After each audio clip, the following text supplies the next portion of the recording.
Boa tarde. Terminou agora há pouco a reunião da Comissão de Constituição e Justiça. Os deputados membros do colegiado debateram sobre uma medida provisória enviada pelo governo do estado que trata sobre benefícios fiscais. Quem traz as informações é a repórter Denise Félix.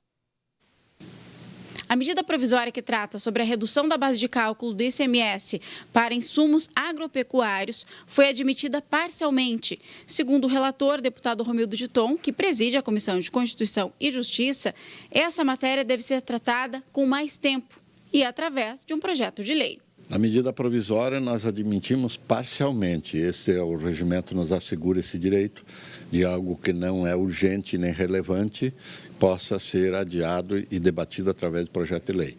Esse tem sido o meu parecer. Muito bom, o deputado Romildo Titon foi muito coerente dentro daquilo que o governo está fazendo, reincluindo, estudando os incentivos fiscais. O secretário Paulo Eli já tem mais um projeto concluído que o governo vai encaminhar para a Assembleia, então com isso nós temos tempo. Outra proposta aprovada na Comissão de Constituição e Justiça institui o cadastro do Bom Cidadão, a exemplo do que já acontece em outros estados do país. O projeto Bom Cidadão, de formas diferentes, já existe em vários estados brasileiros. É um estímulo ao cidadão, o mais simples, pedir a nota das pequenas coisas e com isso o Estado dar algum retorno. O pré-requisito disso é que o Estado tenha implementado a nota fiscal eletrônica. E como sabemos que o Estado está se preparando, é um dos últimos estados a inserir a nota fiscal eletrônica, mas ela vai estar acontecendo aí nesse segundo semestre, é possível se implementar um projeto de conscientização fiscal na população. A situação financeira da UFSC, a Universidade Federal de Santa Catarina, foi tema de uma audiência pública realizada ontem aqui no Parlamento. O evento foi promovido pela Comissão de Educação, Cultura e Desporto. A audiência pública para discutir a situação financeira da Universidade Federal de Santa Catarina lotou o auditório Antonieta de Barros e também o hall da Assembleia Legislativa, onde foi instalado um telão para transmissão ao vivo. Na mesa de autoridades, além de deputados, estavam representantes de várias entidades ligadas à UFSC. Durante as falas, muitos participantes demonstraram preocupação com o programa Futurice do Ministério da Educação, que quer estimular a captação de recursos próprios pelas instituições, com doações e parcerias com empresas privadas. Também falaram sobre a atual falta de recursos na UFSC, que já sofre os efeitos do bloqueio de uma parcela dos repasses por parte do governo federal. Como os recursos estão sendo parcelados e não se sabe quanto vem da próxima etapa, nós, na verdade, acabamos ficando tendo que fazer medidas para que se possa conter as despesas. Nós tivemos que priorizar pagamentos. E ao se priorizar pagamento, nós também tivemos que reduzir atividades que poderiam ser excluídas ou temporariamente paralisadas. O programa Futurice, que para o governo seria uma solução ao financiamento, e nós avaliamos que não.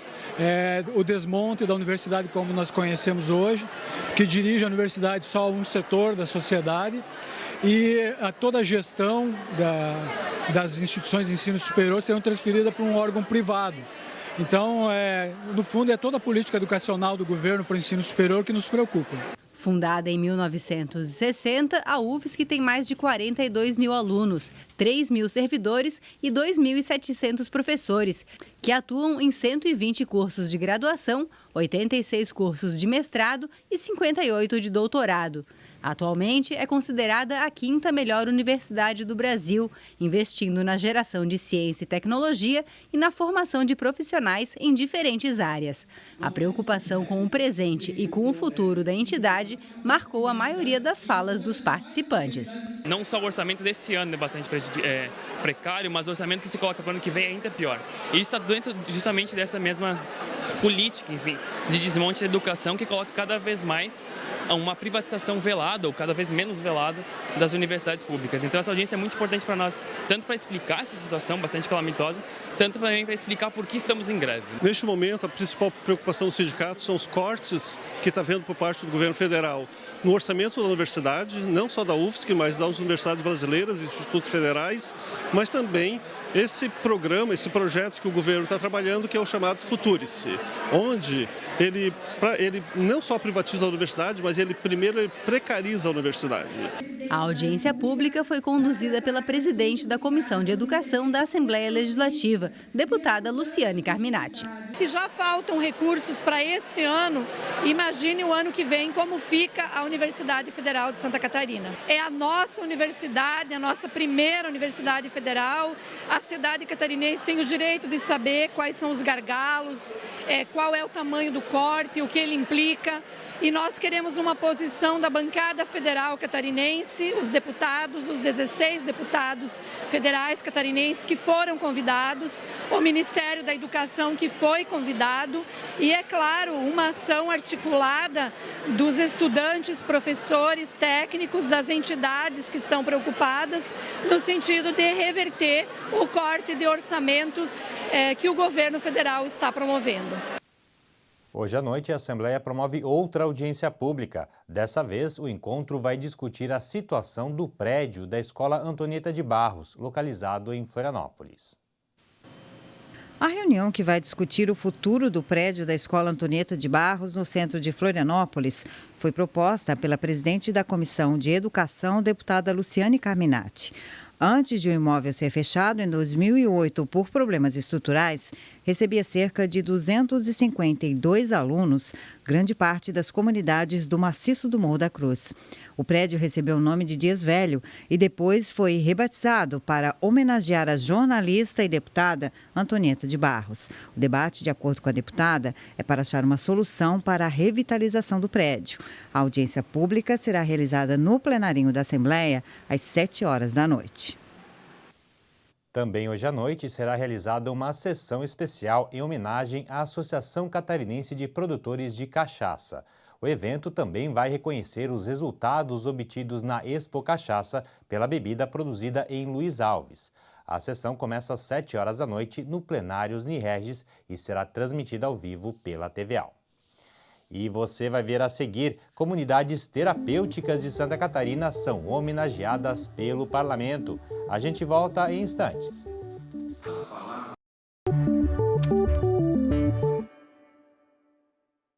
No próximo programa Santa Inovação, vamos falar como a tecnologia pode ser uma aliada nas forças de segurança aqui no estado de Santa Catarina.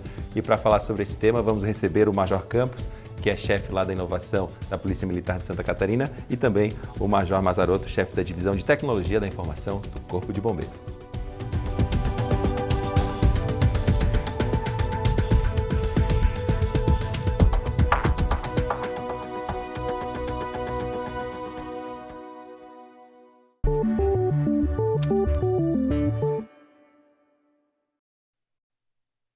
Um seminário promovido nesta manhã aqui no Parlamento reuniu autodefensores de diversos locais de Santa Catarina. São alunos das APAES que têm a missão de defender os interesses das pessoas com deficiência e sugerir ações para aperfeiçoar o atendimento das instituições. Ter vez e voz é praticamente sinônimo da atividade do autodefensor de uma APAE. São eles que ouvem os colegas, discutem com a diretoria da instituição e promovem melhorias. Claudemir é o representante do Estado. A companheira dele na missão é Rosa. Ambos foram eleitos no ano passado. Permanecem no cargo até o ano que vem. Sabem bem como é lidar com os desafios diários. Meus colegas perguntam muita coisa. O que o autodefensor tem que ouvir? A opinião deles, né? O que a opinião deles passa para mim, eu passo para a direção. E a direção conversa com a minha coordenadora e conversa com a federação. Isso para mim é muito gratificante, ver o sorriso deles, a alegria deles não tem preço. A ideia nossa é desenvolver cada vez mais, melhorar cada vez mais a qualidade de vida das pessoas com deficiência. O trabalho deles é recebido como um processo democrático pela Federação Catarinense das APAES. Os autodefensores participam de ações internas e chegam a opinar em decisões. Os autodefensores representam os anseios, desejos, preocupações dos seus companheiros dentro da APAE. E muitas vezes eles são os porta-vozes e trazem para as suas diretorias e para a própria federação as necessidades e o que eles mais gostariam que fosse feito por eles. Representantes de APAEs catarinenses, deputados estaduais e lideranças envolvidas desde a concepção do autodefensor em Santa Catarina se reúnem em um seminário promovido na Assembleia Legislativa, através da Federação e Comissão de Defesa dos Direitos da Pessoa com Deficiência. É também o segundo encontro estadual de autodefensores. A gente tem que sempre ouvir de quem está sentindo o problema. A gente tem que participar com as pessoas que melhor exprimem as dificuldades e o que a gente tem de melhor para oferecer. Então, encontros como esse são muito reais, muito vívidos e muito expressivos para que a gente possa melhorar cada vez mais em fazer acontecer dentro desse processo, eu diria, difícil de inclusão, mas cada vez mais amadurecido em nosso estado, em Santa Catarina. Qualquer ação de uma APAE, de um aluno, da Federação das APAEs é muito importante. A Assembleia tem que ser parceira, já é parceira há bastante tempo, isso a gente tem que fazer justiça. E eu estou aqui não só como, nesse momento, deputado, mas o meu avô foi por 27 anos voluntário da APAE de Indaial, então a gente conviveu com esse bom trabalho que é feito, independente do local. A gente sabe que quando a APAE executa alguma coisa, é uma referência para qualquer instituição. Por isso que, independente do cargo público que a gente exerce, a gente tem que ser parceiro. Há 500 anos, o grande capital de uma nação era o ouro. Há 50 anos, o grande capital de uma nação era a informação. Hoje, o grande capital de uma nação chama-se relacionamento.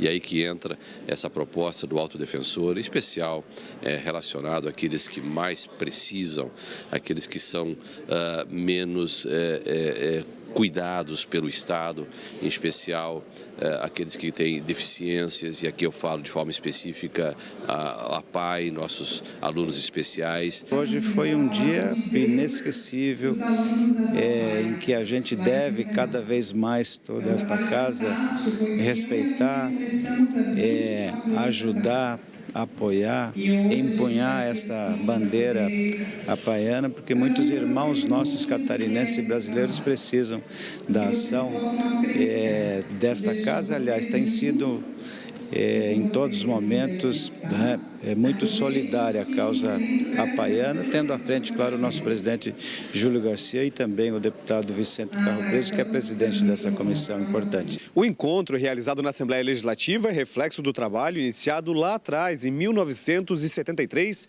em países desenvolvidos, quando deficientes intelectuais começaram a discutir os seus próprios direitos na sociedade.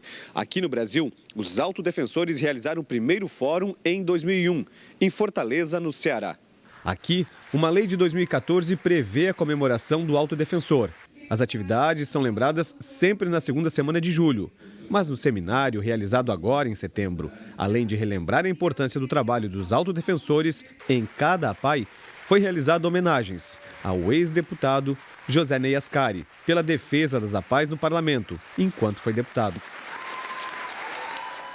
O presidente da Assembleia Legislativa, deputado Júlio Garcia, também foi homenageado. Emocionado, o parlamentar reconheceu o trabalho das APAEs junto aos autodefensores em todo o estado catarinense. O movimento apaiano catarinense é um exemplo, para todo o Brasil. E nós temos o orgulho de participar do movimento. E eu tenho dito sempre, não é só a lei que traz recursos mensalmente para as APAEs, é o entrosamento que hoje existe entre a Assembleia Legislativa e o movimento, de modo especial aquelas pessoas com deficiência. É um congraçamento muito importante e certamente o movimento se fortaleceu e a Assembleia se engrandeceu.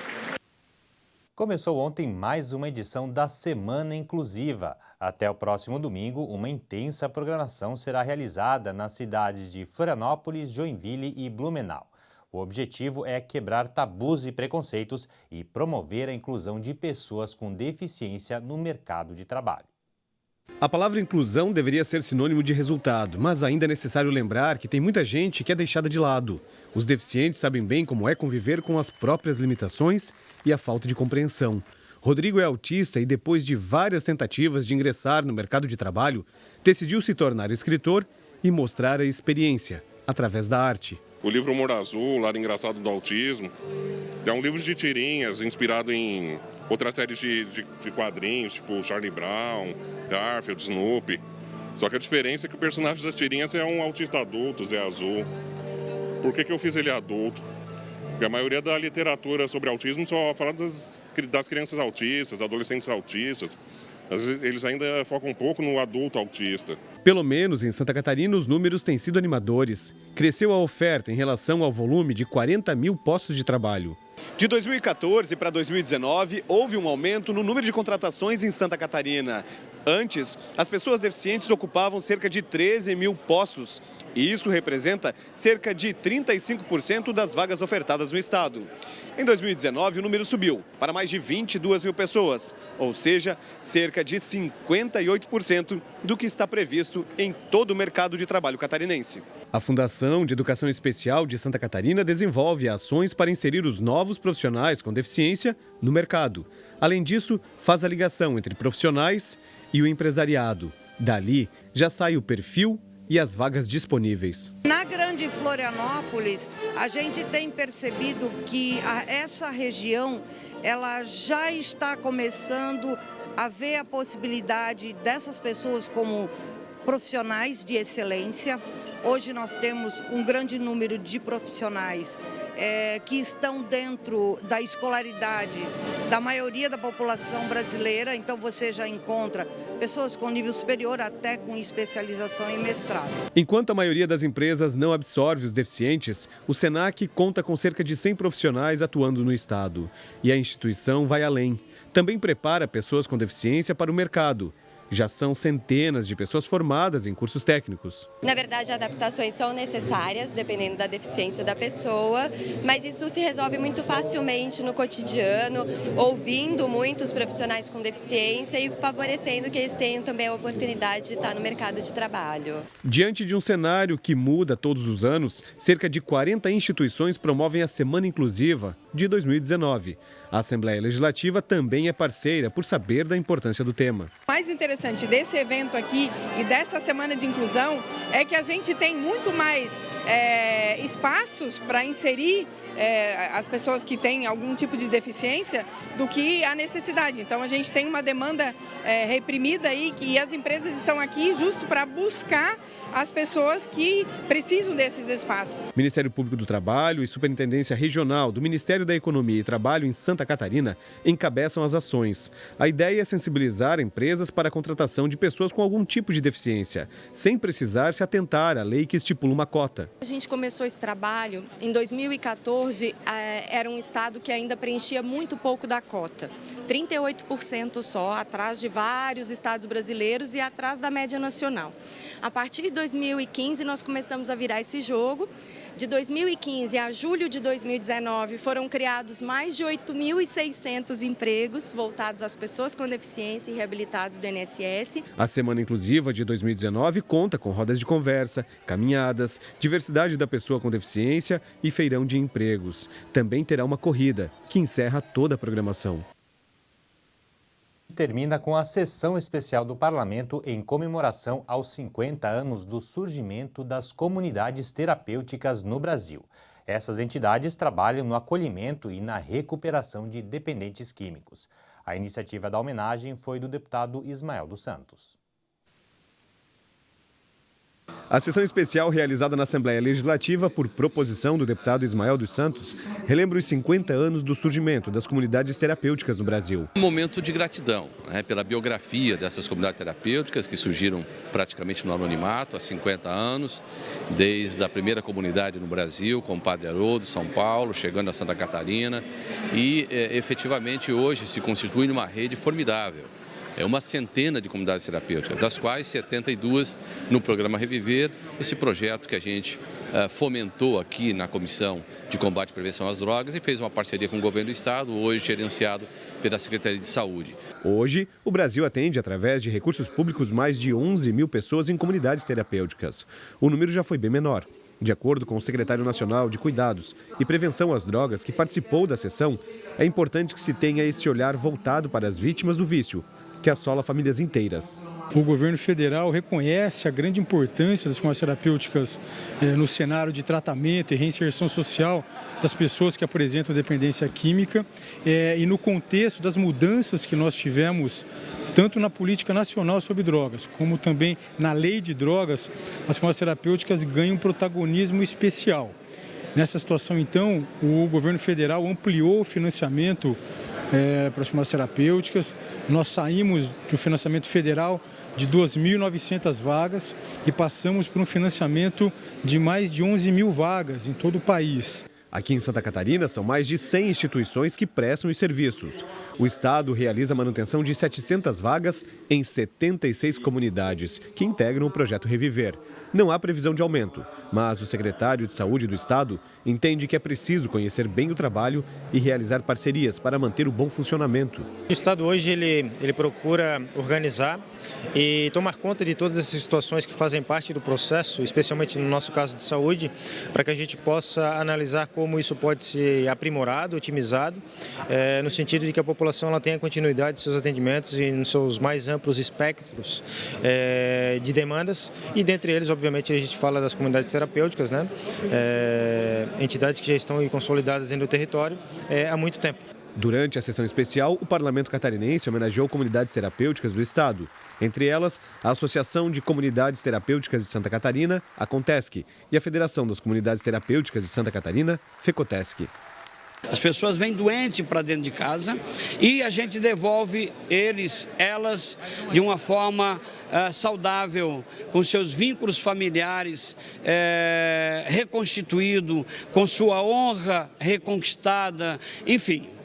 A cidadania plena acontece justamente com essas pessoas, através dos serviços que as comunidades terapêuticas praticam, exercitam e, com muito prazer, cuidam das pessoas. O grande desafio das comunidades terapêuticas não é muito a humanização do serviço, porque isso me parece ser claro, mas trabalhar com evidência científica também, caminhar para esse lado onde mostre que os resultados são importantes e que a comunidade terapêutica, nesse sentido, faz parte da rede, que eu acho a coisa mais importante, poder compor uma rede onde tem vários agentes que fazem parte, e a comunidade terapêutica é mais uma. Ela não é a melhor, ela não é a única, porque existem várias formas, e isso talvez seja a coisa mais importante, você poder dar um menu de possibilidades às pessoas que estão sofrendo com o uso de drogas e álcool. E a gente fica por aqui. Outras informações você confere às 6h45 no TVA Notícias. Uma boa tarde para você e até amanhã.